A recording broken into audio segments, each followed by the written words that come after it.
ಹರೇ ಕೃಷ್ಣ. ನನ್ನ ಹೆಸರು ಜಯಲಕ್ಷ್ಮಿ ಟಿ ದಾಸರಳ್ಳಿಯಿಂದ. ಶಿವಾನಂದ ಲಹರಿಯ 21ನೇ ಶ್ಲೋಕ. ಧೃತಿ ಸ್ತಂಭಾಧಾರಾಂ ದೃಢಗುಣ ನಿಬದ್ಧಾಂ ಸಗಮನಾಂ ವಿಚಿತ್ರಾಂ ಪದ್ಮಾಢ್ಯಾಂ ಪ್ರತಿದಿವಸ ಸನ್ಮಾರ್ಗ ಘಟಿತಾಂ ಸ್ಮರಾರೆ ಮಚ್ಚೇಥ ಸ್ಫುಟ ಪಟಕುಟಿಂ ಪ್ರಾಪ್ಯ ವಿಶದಾಂ ಜಯಸ್ವಾಮಿನ್ ಶಕ್ತ್ಯಾ ಸಹ ಶಿವಗಣೈಃ ಸೇವಿತ ವಿಭೋ. 22ನೇ ಶ್ಲೋಕ. ಪ್ರಲೋಭಾಧೈರಥಾಹರಣ ಪರತಂತ್ರೋ ಧ್ವನಿಗೃಹೇ ಪ್ರವೇಶೋದ್ಯುಕ್ತ ಸಂಭ್ರಮತಿ ಬಹುಧಾ ತಸ್ಕರಪತೆ ಇವಂ ಚೇತಶ್ಚೋರಂ ಕಥಮಿಹ ಸಹೆ ಶಂಕರ ವಿಭೋ ತವಾಧೀನಂ ಕೃತ್ವಾ ಮಯಿ ನಿರಪರಾಧೇ ಕುರು ಕೃಪಾಂ. ಈಗ ಇದರ ಭಾವಾರ್ಥ, 21ನೇ ಶ್ಲೋಕದ ಭಾವಾರ್ಥ ಹೇಳ್ತಾರೆ. ಇಲ್ಲಿ ಶಂಕರಾಚಾರ್ಯರು ಹೇ ಮನ್ಮಥನ ಶತ್ರುವೇ ಅಂತ ಕರೀತಿದ್ದಾರೆ.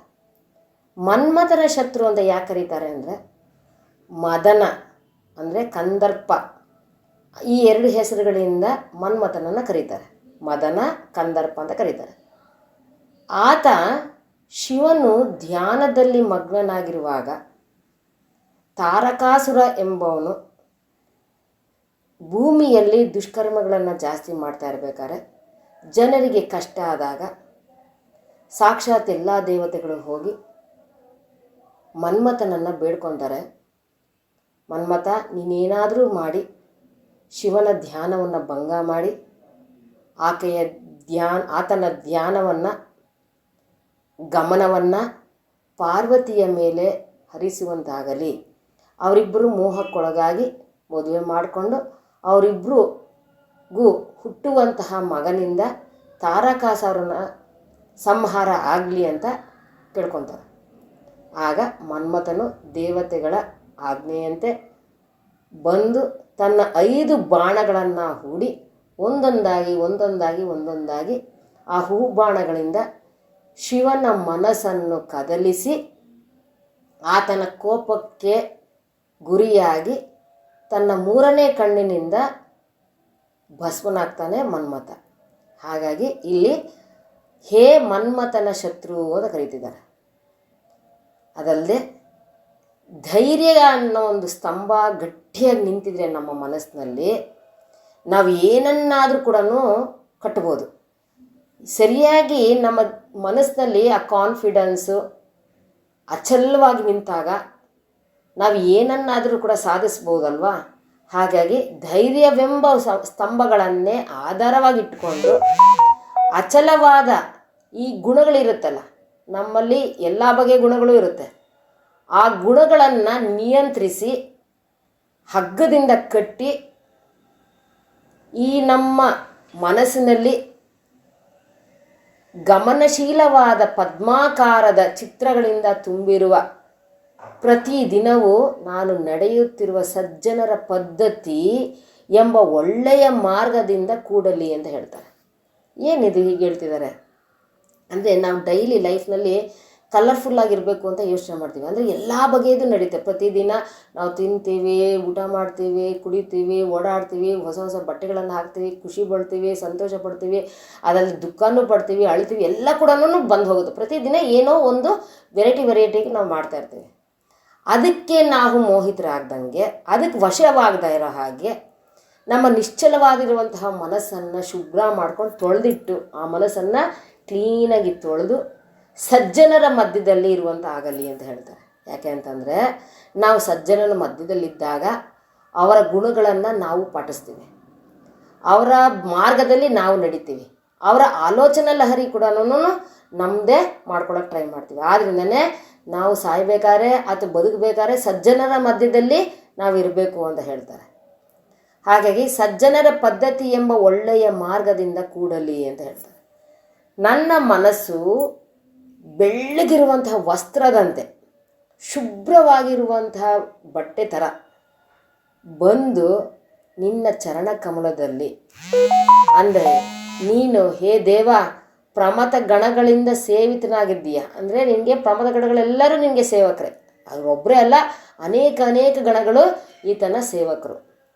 ಹಾಗಾಗಿ ಶಕ್ತಿಯೊಡನೆ ನೀನು ನೆಲೆಸಿದ್ದೀಯಲ್ಲ, ಅಂತಹ ಒಂದು ಸರ್ವೋತ್ಕೃಷ್ಟವಾಗಿರುವಂತಹ ಸ್ವಾಮಿ ನಿನ್ನನ್ನು ನೋಡಿ ನಿನ್ನ ಚರಣ ಕಮಲದಲ್ಲಿ ನನ್ನ ಸೇವೆ ಆಗಲಿ ಅಂತ ಹೇಳಿ ಇಲ್ಲಿ ಶಂಕರಾಚಾರ್ಯರು ಹೇಳ್ತಾ ಇದ್ದಾರೆ. ಈಗ 22ನೇ ಶ್ಲೋಕ. ಹೇ ಸ್ವಾಮಿ, ಕಳ್ಳರಿಗೆ ನೀನು ಒಡೆಯನಾದವನೇ. ಅಂದರೆ ಏನಿದು ಕಳ್ಳರಿಗೆಲ್ಲ ಒಡೆಯನ ಶಿವ ಅಂದರೆ ಅರ್ಥ ಇಲ್ಲಿ ನಮ್ಮ ಮನಸ್ಸು, ಅಂದರೆ ನಮ್ಮಲ್ಲಿ ಅರಿಷಡ್ವರ್ಗ ಎಂಬ ಕಳ್ಳರಿರ್ತಾರೆ.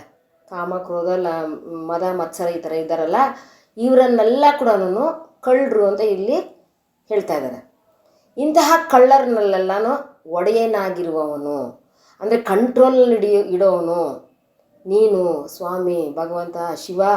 ಇವ್ರನ್ನ ಕಂಟ್ರೋಲ್ನಲ್ಲಿ ಹಿಡಿಯುವಂತಹವನು, ಈ ಅರಿಷಡ್ವರ್ಗವೆಂಬ ಕಳ್ಳರನ್ನು ಒಡೆಯನಾಗಿರುವನೇ. ಹೇ ಶಂಕರ, ಶಂಕರ ಶಂಕರ ಅಂದರೆ ಏನರ್ಥ? ಶಂ ಅಂದರೆ ಎಲ್ಲ ಬಗೆಯ ರಿಚ್ನೆಸ್ ಕೊಡೋದು, ಸಂಪತ್ತನ್ನು ಕೊಡುವವನು, ದುಃಖಗಳನ್ನೆಲ್ಲ ಹರಿಸುವವನು. ಈ ಮನಸ್ಸೆಂಬ ಕಳ್ಳನನ್ನು ಅತಿ ಆಸೆಯಿಂದ ತುಂಬಿಕೊಳ್ಳದೆ ಇರೋ ಹಾಗೆ, ಆ ದುರ್ಗುಣ ಇರುತ್ತಲ್ಲ, ಅತಿ ಆಸೆ ಅನ್ನೋದು ಆ ದುರ್ಗುಣದಿಂದ ಪ್ರೇರಿತರಾಗದೇ ಇರೋ ಹಾಗೆ ನೋಡ್ಕೋ ಸ್ವಾಮಿ. ಇನ್ನೊಬ್ಬರ ಧನವನ್ನು ಕದಿಯುವಂತಹ ಆಸಕ್ತಿ ನನ್ನಲ್ಲಿ ಬರಬಾರ್ದು. ಧನಿಕರ ಮನೆಯೊಳಗೆ ಪ್ರವೇಶಿಸಲು ಉದ್ಯುಕ್ತನಾಗಿ ಅಲಿಯುತ್ತಿದ್ದೇನೆ ನಾನು. ಅಂದರೆ ನಾವು ಸಾವುಕಾರನ್ನ ನೋಡ್ತೀವಿ, ಧನಿಕರನ್ನ ನೋಡ್ತೀವಿ, ನಮ್ಮಲ್ಲಿ ಆಸೆ ಹುಟ್ಟುತ್ತೆ. ಆಸೆಯಿಂದ ಏನಾಗುತ್ತೆ, ಅದನ್ನ ಪಡಿಬೇಕು ಅನ್ನೋದು ಅನಿಸುತ್ತೆ. ಪಡಿಬೇಕು ಅಂತ ಅಂದಾಗ ನಾವೇನು ಮಾಡಿ ಸಂಪಾದನೆ ಮಾಡ್ಲಿಕ್ಕೆ ಹೋಗ್ತೀವಿ. ಸಂಪಾದನೆ ಮಾಡೋವಾಗ ನಾವು ತಪ್ಪು ಯಾವುದು ಕರೆಕ್ಟ್ ಯಾವುದು ಅಂತ ಹೇಳಿ ನಾವು ಆಲೋಚನೆ ಮಾಡಲ್ಲ, ಜಡ್ಜ್ ಮಾಡೋದಿಲ್ಲ. ಮೋಸದಿಂದ ಪಡೆಯೋದಾದರೆ ಶೀಘ್ರವಾಗಿ ಧನ ಸಿಗೋದು, ಶೀಘ್ರವಾಗಿ ದುಡ್ಡು ಮಾಡಬೇಕು ಅಂತ ಹೇಳಿ ನಾವು ಮೋಸ ಮಾಡ್ತೀವಿ, ಅದರಿಂದಲ್ಲಿ ನಡೀತೀವಿ. ಹೀಗೆ ಆ ಒಂದು ಆಸೆಗೆ ಒಳಗಾಗ್ತೀವಲ್ಲ, ಆ ದುರಾಸೆ ಅನ್ನೋದು ನನಗೆ ಬೇಡ ಸ್ವಾಮಿ. ಇವನನ್ನು ಹೇಗೆ ತಾನೇ ಸಹಿಸಲಿ? ಈ ಕಳ್ಳ ನನ್ನ ಮನಸ್ಸಲ್ಲಿದ್ದಾನಲ್ಲ, ಮನಸ್ಸು, ಆ ಮನಸ್ಸು ಅನ್ನೋ ಒಂದು ಕಳ್ಳ, ಅರಿಷಡ್ವರ್ಗಮೆಂಬ ಉಪಕಳ್ಳರು, ಇವ್ರನ್ನೆಲ್ಲ ನಾನು ಹೇಗೆ ನಿಯಂತ್ರಿಸಲಿ? ನಿನ್ನ ಸಹಾಯ ನನಗೆ ಬೇಕು. ನೀನು ಕಂಟ್ರೋಲ್ ಮಾಡು ಸ್ವಾಮಿ. ಇವನನ್ನು ನಿನ್ನ ವಶ ಮಾಡಿಕೊಂಡು ನಿರಪರಾಧಿಯಾದ ನನ್ನಲ್ಲಿ ಕೃಪೆ ತೋರು ತಂದೆ ಅಂತ ಶಂಕರರು ಶಿವನಲ್ಲಿ ಕೇಳ್ಕೊತಾ ಇದ್ದಾರೆ. ಹರೇ ಕೃಷ್ಣ.